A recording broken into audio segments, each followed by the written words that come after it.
Welcome. We'll start with Class 8 Geography, Chapter 1, that is Resources. Now, the complete Class 8 Geography focuses on the various types of resources.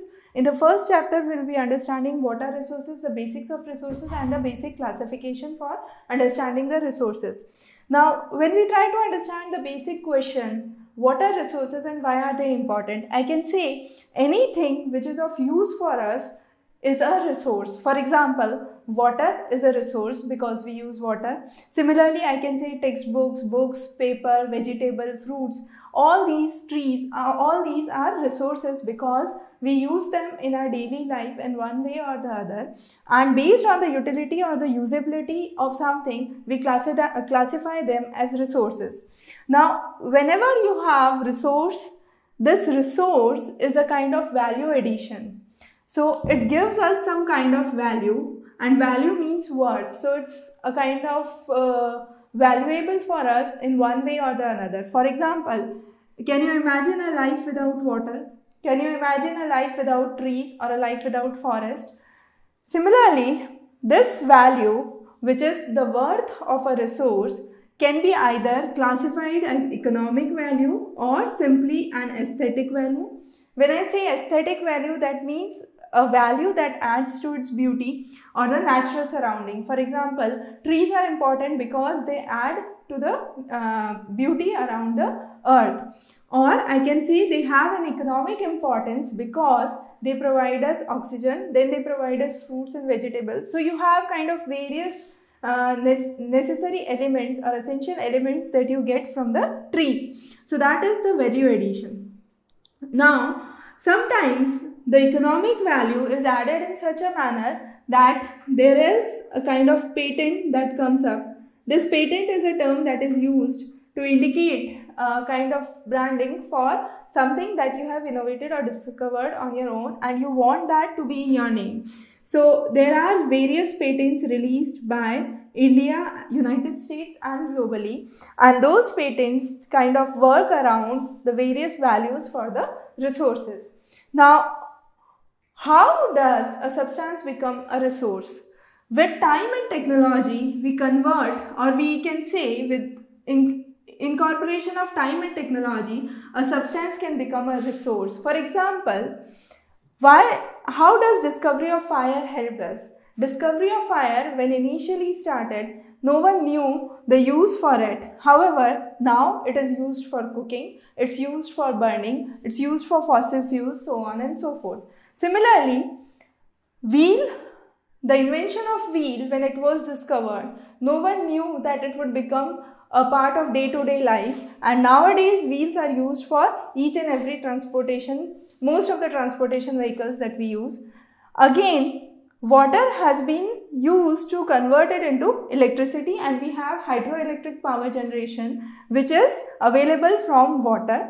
So every substance with given time and technology has the capacity to convert into a resource. Now when we classify about the types of resources, broadly speaking, we can say there are three major types: natural resources, human-made resources and human resources. When I say natural resources are those resources which come directly from the nature. So green plants, trees, vegetables, fruits are natural resources. Human-made resources are the resources that we have built up. For example, bridges, roads, machinery, vehicles, all these are built with use of technology. And finally, you have the most important resource, that is the human resource itself. That is, we the people with knowledge and skill have the quantity and the ability to work around various issues. And development of human resources is what is known as HRD, or human resource development. It aims at improving the quality of people's skill. So how we can bring betterment in the various fields is what is governed under HRD. So this is the basic classification to understand the types of resources. Now let's move on to a detailed classification for natural resource. I can say natural resources can be classified based on various aspects. So based on the development, I can say there can be actual resources or potential resources. Actual resources are those resources which are actually present on the earth.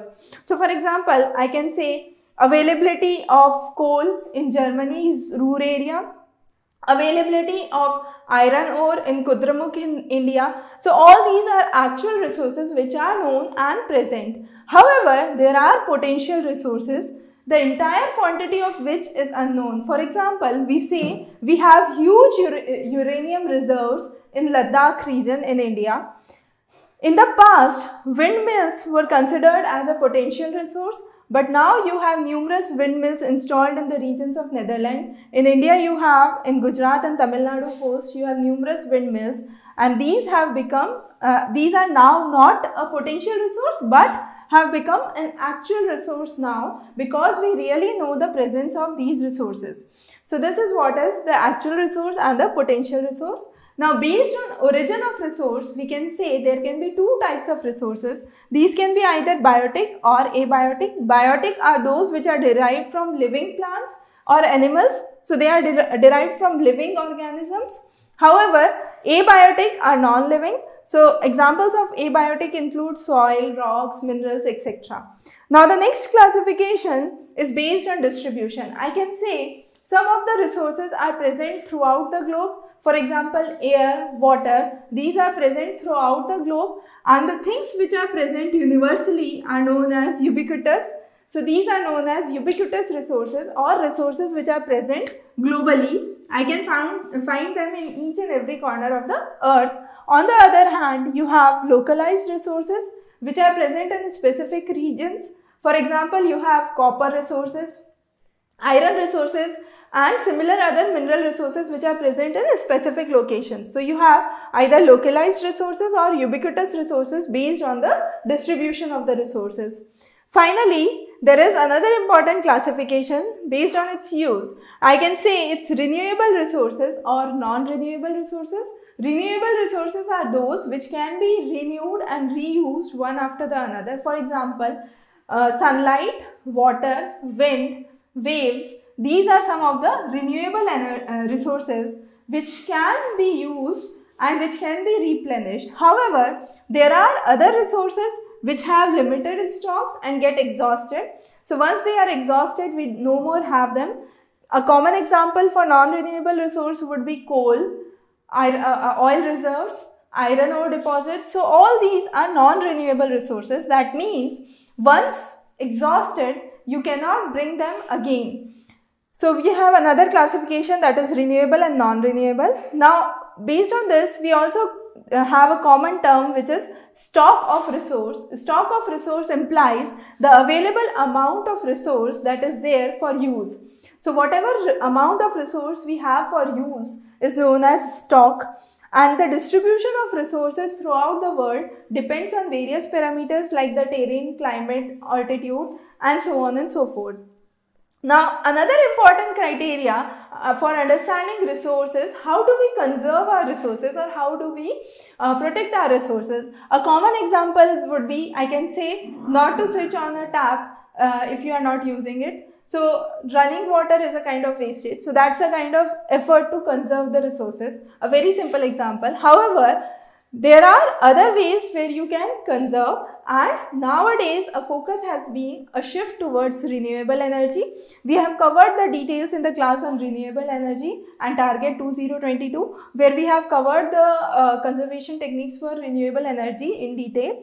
Now, another important term when we talk about resource conservation or resource sustainability is sustainable development. The word sustainable development itself means using the present day resources in such a manner that they are available for the future generations to come. That means if you have, say, a stock of 10 kg, I am taking a very small example, suppose you have a stock of 10 kg of uranium, you have to use that resource or that stock in such a manner that it is available after 50 years, some of it is available, and after say 2000 years, also some of it is available. That means you are using this resource in a sustainable manner. So all the renewable resources that we have are definitely sustainable. So sunlight coming from the sun, the wind, the water is all sustainable. That would be available for generation. So if we draw technology that uses renewable energy at the maximum, we are definitely conserving our resources, because if we are using energy from say water, that is hydroelectric energy, we are in other ways conserving the coal. So you have conservation when you use renewable energy. Again, the diversity of the life is conserved on the earth, and the damage to the natural environment is minimized by using renewable sources. Now, what are the basic principles of sustainable development? The basic principle is we must respect and care for all forms of life. The aim is to improve the quality of life with minimum interference or minimum damage to the existing resources that we have, minimum depletion of the natural resources that exist, and changing our practices, our way of use of resources would be one of an important method to use or to preserve the resources for future generations. And finally, enable people and enable communities to have their own environment and develop their own best use for natural resources or renewable resources. So with this we cover the first chapter. We'll be covering other chapters on resources, NCERT class 8 in the further topics. For any doubts, you can leave those as comment below the video. Have a good day ahead.